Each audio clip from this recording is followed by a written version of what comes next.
Today you are here for the Ulysses Currie Head Start State Supplemental Grant.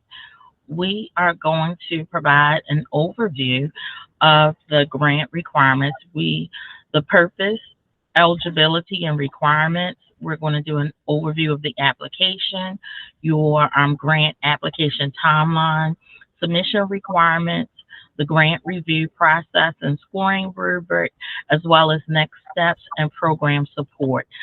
Through the presentation, you will have an opportunity for questions and answers. If we are unable to answer your question today, we will provide the answer to your questions on the web page and ensure that you receive that information. But I'm hoping that I will have all of the answers to your questions today. So first, our purpose. The purpose of the Ulysses Currie Head Start State Supplemental Grant.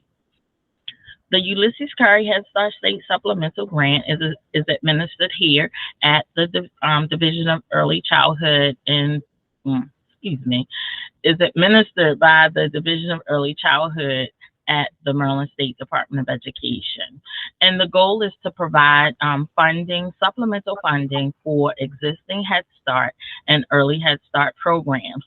And we want you to build on the foundation that you already have to enhance service delivery, instructional practices, and school readiness by expanding services. According to the Maryland Code, Education 5231, the governor shall include in the annual state budget an appropriation of at least $3 million for the Ulysses Currie Head Start program. MSDE is responsible for developing grant requirements as well as administering and monitoring the grant program. What do we want you to do with this funding? We want you to provide high quality programming and learning experiences for the children that you serve. How do you do that? By expanding your hours of service. You can increase the hours of the program day for children and families from 3.5 hours to 6.5 hours, or from 6.5 hours to 10 hours. Extend your program year. You can add 4 to 6 weeks of summer programming for children and families by targeting supports for children who may be transitioning to pre-kindergarten or kindergarten, as well as children who receive additional educational or developmental supports. Quality enhancements.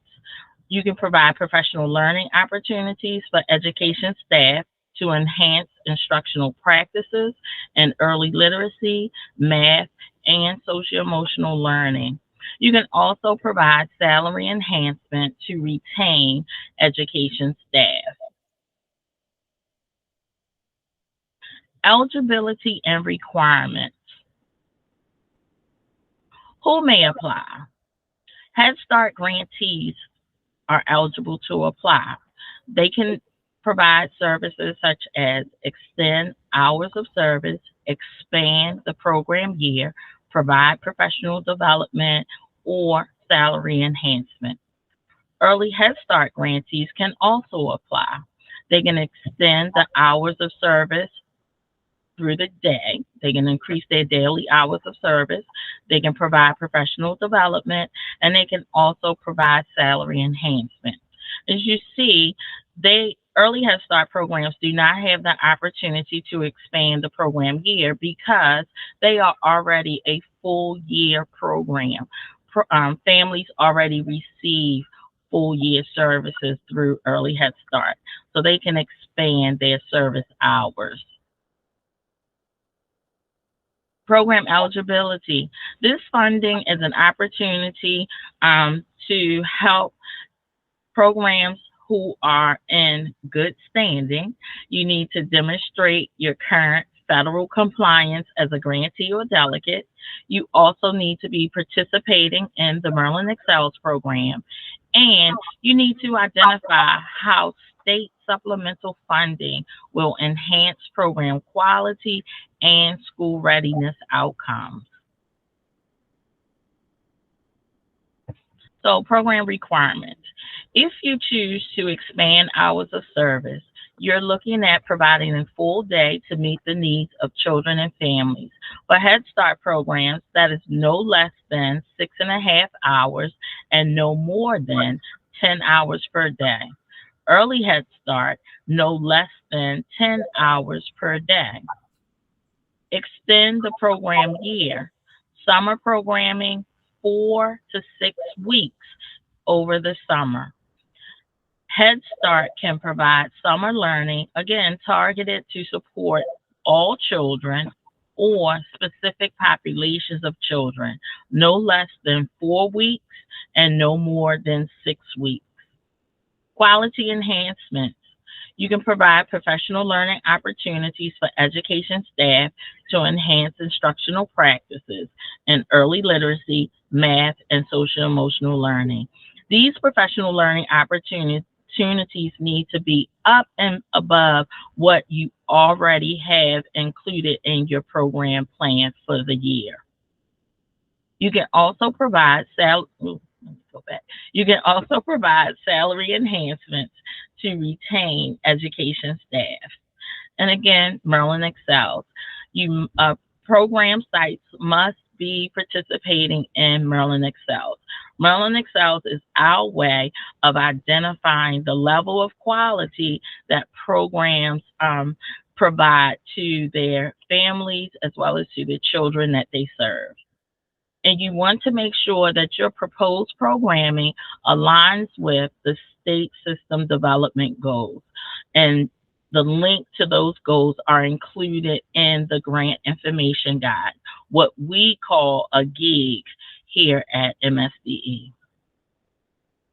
So, application overview, we are going to examine and hopefully give you an explanation of the grant application section. So, cover page. The cover page is important. You must complete this information, this page in full. All requested information is required. Project abstract. You want to introduce your program and the proposed project. Don't assume that persons know what your program is, how you provide your program. A lot of people may not know what Head Start does or Early Head Start. So you want to introduce your program and the proposed project because the persons who are going to read your proposal may not be familiar with your actual program. You want to provide your extent of need. Describe how the funds are needed and how they will support quality programming and school readiness outcomes. Your evidence of impact. Describe your program's history of implementing evidence and or research-based practices and achieving the designated outcomes and goals based upon those evidence and research-based practices. Also, describe how your proposal plan will lead to the desired goals, the goals that you have created in your plan. How will this plan help you achieve those goals? You want to provide program information and projected enrollment. You want to identify your program locations, and that's your site locations. You want to provide your Maryland Excels participation and rating. Yes, we participate in Maryland Excels, and we are a quality rating 5, quality rating 4, 3, 2, or 1. You want to provide the projected number of children that will be served using the funding that you are requesting. Goals, outcomes, and milestones. You want to identify clear goals and objectives and how they will be achieved at the end of the grant period. Plan of operation, key personnel, and timeline. You want to provide information that will help us see how you will accomplish your goals, enhance school readiness outcomes. You want to list the staff responsible for successful grant implementation, as well as the monitoring of grant requirements. You want to identify the key tasks and activities that will be conducted throughout the life of the grant. and when those tasks and activities will be implemented. It is important that you recognize that if you choose to use the grant for extended year providing summer programming, you are still required to submit reports throughout the life of the grant. Even if no activity is occurring, you're still required to submit reports. So that's why it's important for you to share the staff that's responsible for successful grant implementation and monitoring of the grant requirements. Evaluation and dissemination. You want to describe how will the grant program be evaluated. We want to ensure continuous quality. We want to ensure that the grant program is impactful as well as effective.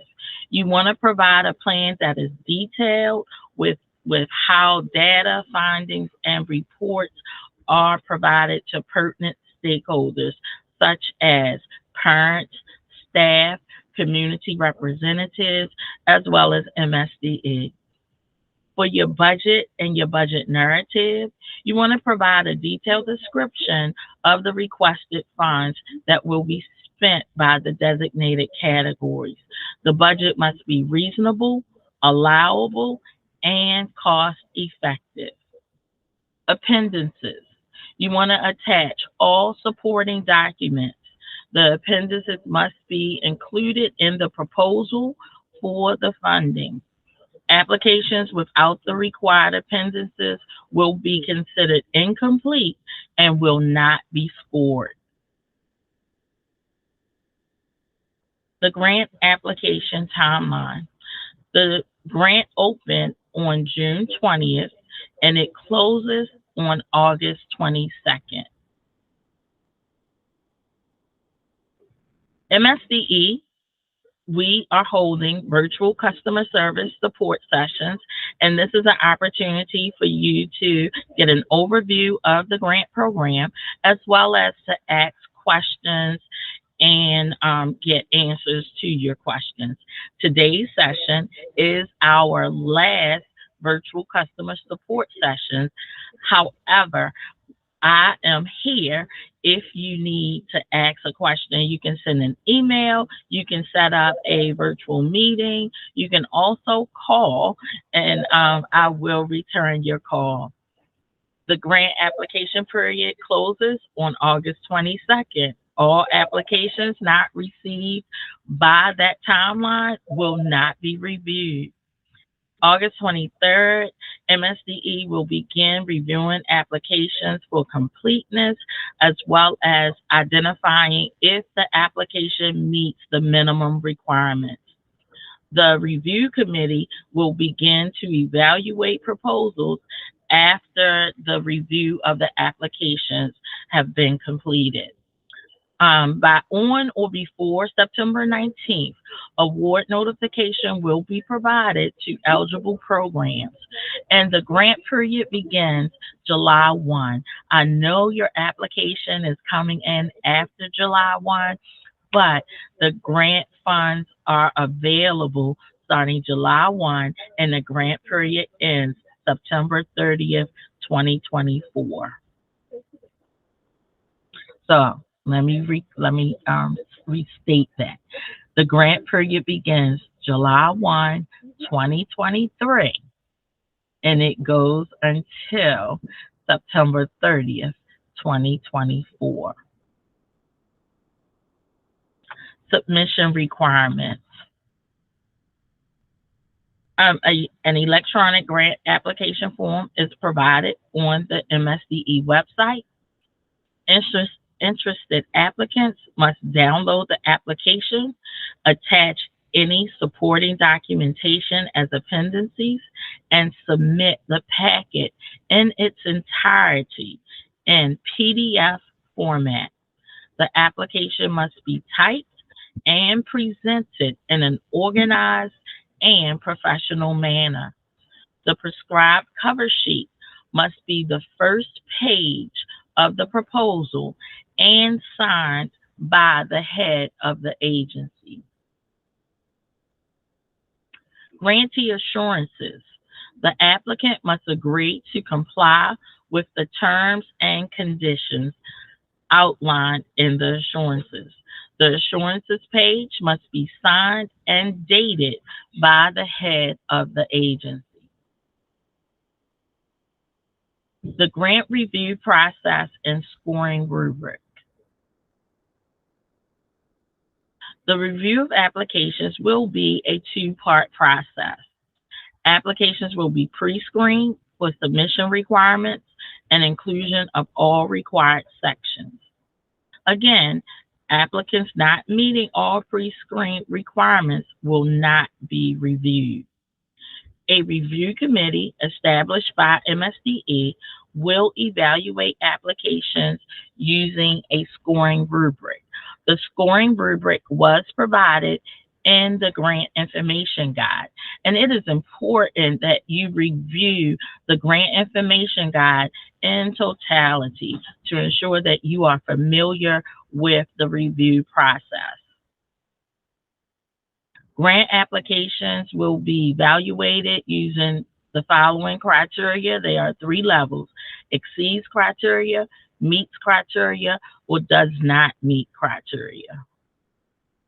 And this is an example of one section of the scoring rubric. So when you look at the project abstract, you want to look at the scoring rubric to ensure that you have met each, I would think, criteria in level 3. You want to exceed, but you could just meet the criteria, but we're looking for exceeds criteria. So you want to make sure that your project abstract summarizes the overarching program, activities being proposed, that the reader has a clear understanding of the content and what it is that you're trying to do. The abstract is concise and focused. You want to make sure that you are discussing everything that you want in the proposal and allowing the reader to visualize what it is that you are going to do with the project funds. So next steps and program support. The application. Again, to access the grant application as well as the grant information guide, you want to visit the webpage, which I'm sure you all have done because that's where you receive the link to today's customer service session. You want to click on the Ulysses Currie State Supplemental Funding Grant for FY2024. And then you want to submit your applications to myself, Vanessa Jones, at vanessa.jones1. Please do not leave off the number 1 because if you do, I will not receive your application. So again, vanessa.jones1 at maryland.gov. And applications are due no later than 5 p.m. Eastern Standard Time on August 22nd, 2023. Award notifications. Notifications of award will be sent by email within 30 days after your application submission. Remember that the processing of the official notice of grant awards, which we call a NOGA, it can take up to 6 to 8 weeks. However, when you receive your grant award letter, your notification of award, you are able to begin services and implementation of the grant. The grant timeline is July 1st, 2023 through September 30th, 2024. Reporting requirements. Fiscal and program monitoring is ongoing throughout the life of the grant. It is important that we maintain fiscal and program monitoring. You have to submit your program reports, and you have to monitor the program both fiscally and programmatically throughout the life of the grant. Your interim progress reports, there's interim progress report number 1 and number 2. You want to report on activities that occurred through July 1st, 2023 through November 30th, 2023.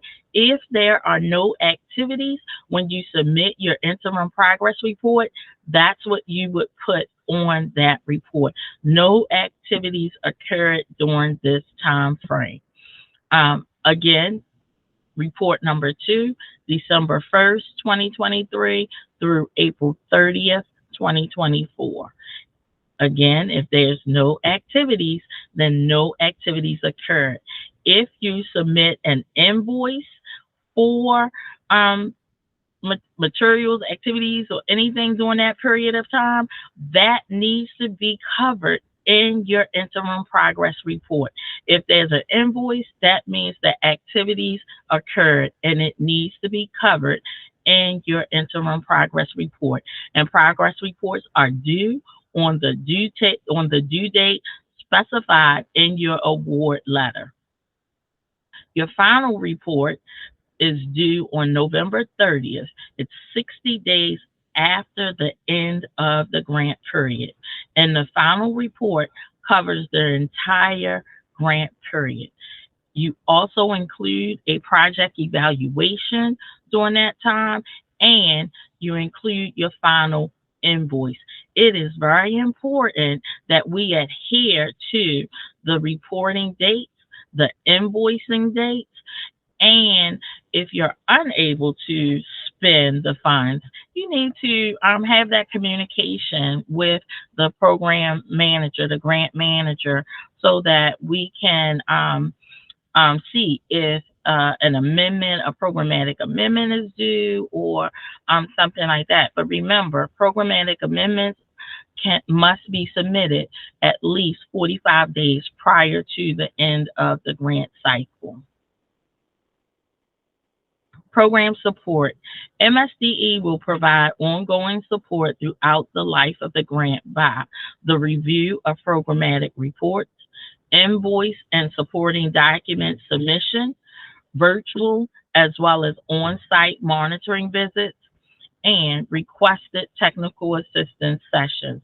You, as a program, as a grantee, if you are awarded a grant, you can request a technical assistance session at any time during the life of the grant. We are here to support you. We are here to ensure that you are able to successfully accomplish the goals and objectives that you provided in your program proposal. So we want you to know that program support is available throughout the life of the grant. Contact information. If you have questions about the application or the process, you can contact me by email at vanessa.jones1@maryland.gov or telephone 410-767-0602. This is the conclusion of the presentation. However, we are still able to ask questions and have dialogue around the grant. So if there are any questions, this is your opportunity. Please come off mute and ask your questions. Good morning, Vanessa. This is Shannon. How are you? I'm doing well, Shannon. How are you? I'm doing great. Thanks for asking. Thanks for this very informative session, and I'm glad I attended because there's some changes that I found in the process. So I see that for programming, it's now limited to 4 to 6 weeks. And I'm curious if could you propose to do 2 groups of 3 weeks to equal the 6? Because in the past I've done 8 weeks of summer session, and so well, you can still do 8 weeks, Shannon. I mean, we are flexible in that, but we we were trying to let programs know that there is flexibility, because some programs could only get staffing for 4 or 6 weeks. If you have been successful at doing an 8-week program, you can still continue to do that and submit your proposal for that, because that's what you have done in previous years. Oh, thank you so much. I was trying to figure out how I'm going to redo a whole summer plan. So thanks. No, you don't have to redo it. And I apologize. We should have, that could have been explained a little better in the gig, but that's something that we will take into consideration for next year. If you've already implemented an 8-week program and you want to continue an 8-week program, that is allowable. Thanks for that. So I guess my question, I made a note with regard to the extension for early Head Start. So we were able to take the supplement last year and increase our program from 6.5 to 7 hours, and that was what we were thinking again for this year. So you're telling me, is that still something that we can do, or we can only do it if we try to move it to 10 hours? No, it says a minimum of 6 and a maximum of 10. Okay. So anywhere between 6 and 10 is allowable, but I'm hoping that you are also looking at what the needs of your families are. If they need an 8-hour day or a 10-hour day, you are taking that into consideration. Right. Okay. Thank you. You're welcome.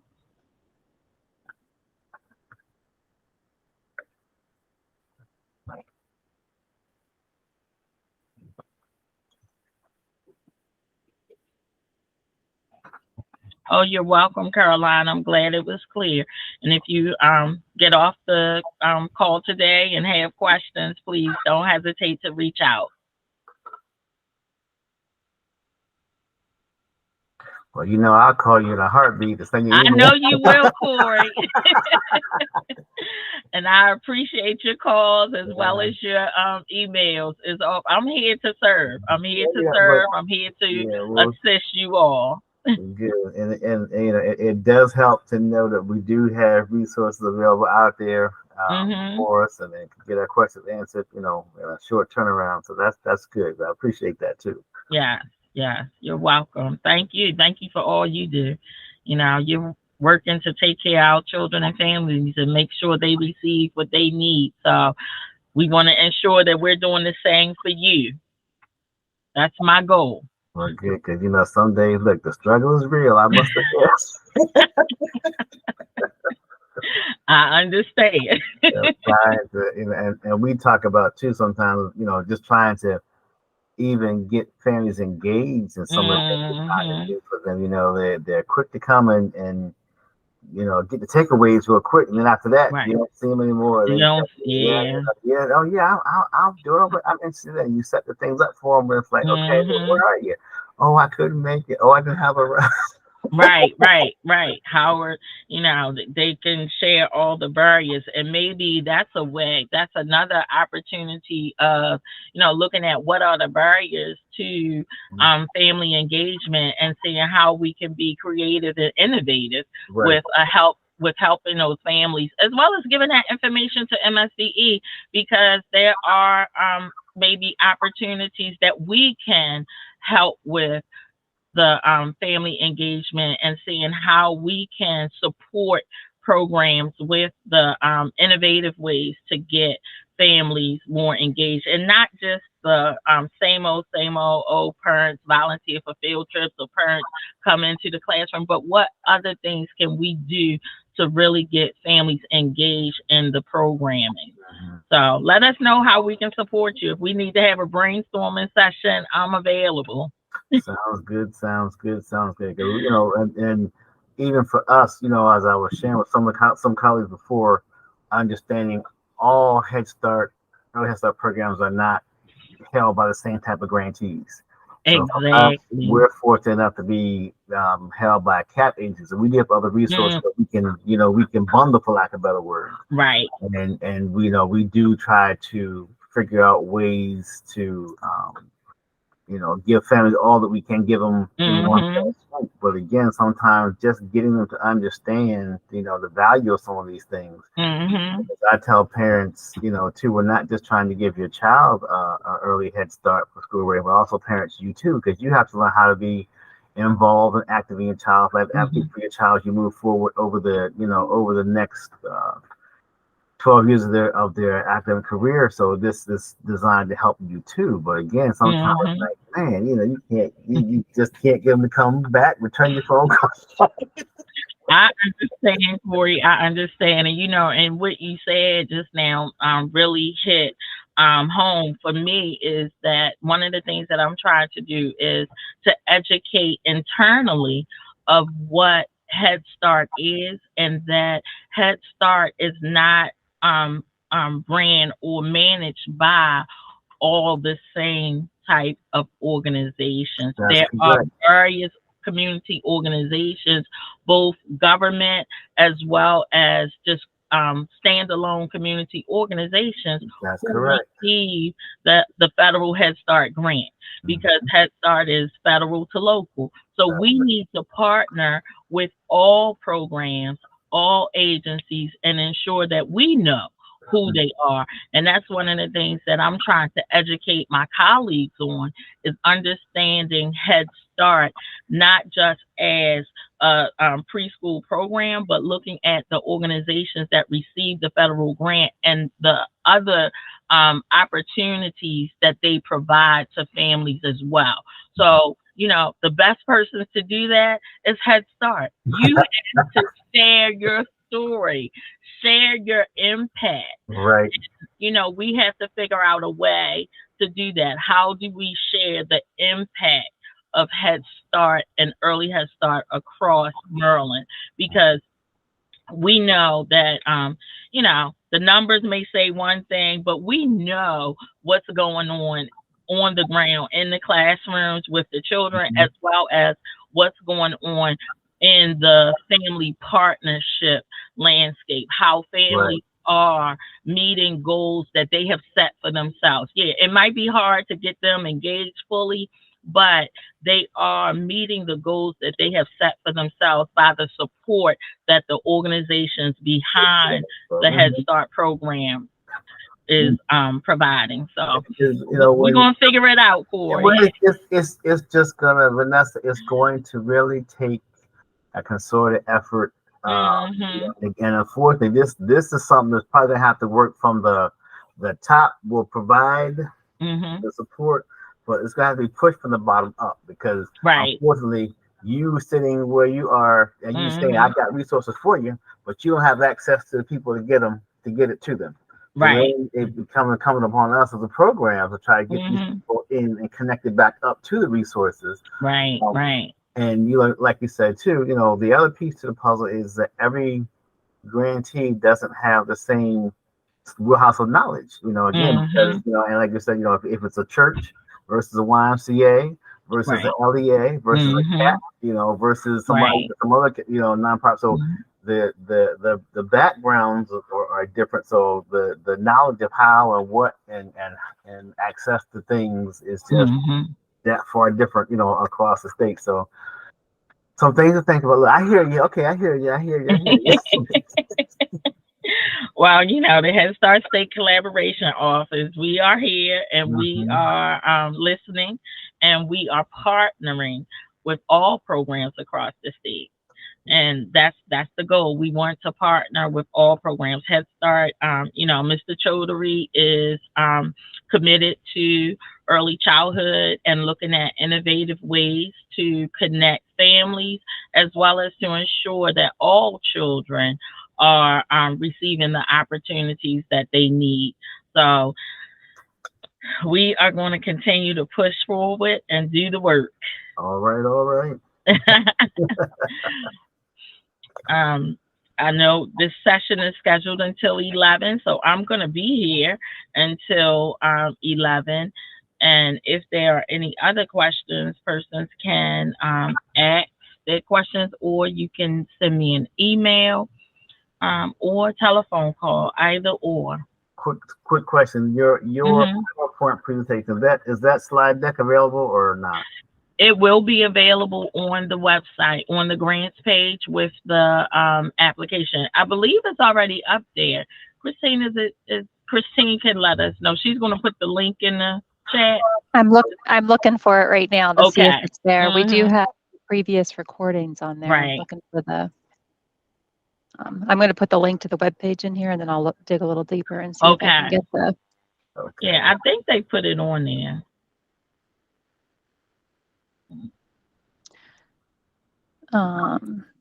Thanks, If not, Vanessa. we will. Take care. Yeah, it looks like the recordings from the previous session was there. We'll need to add the slide deck to the resources at the bottom. Okay. Okay. The We'll add Q&A is there, and that will be updated with today's questions, and then I'll Mhm. ask web request to put the slide deck there too. Okay. And I'll send. I thought I sent it, but I'll send it again. I'll yeah, I'll format it for the web page and send it. Okay. Perfect. Thanks. Mhm. All right. Thank you. Mhm. You're welcome.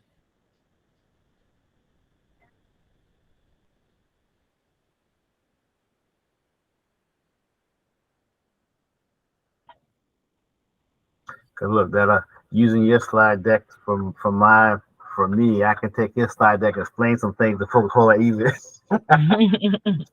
Yes, I mean, and if you if you want, Corey, you can. I don't mind doing a virtual talk with your staff or Yeah, well, whomever may be. I think I have. Just let me know. Okay, yes, I think I have enough. But if I need you, I can say, I have no qualm in saying, hey, I know. whether it's morning, night, or weekends, I will reach out. I know. So that was great. All right, well, I'm actually going to take advantage. I can jump off and go check on another training we got going on Okay. Give you downstairs. 20 minutes back to your workday. Yes, I appreciate it. Thank you so much. You're welcome. Thank you for coming on, and thank you for your questions. No problem. Christine, thanks for your help too today. Thank you. Mhm.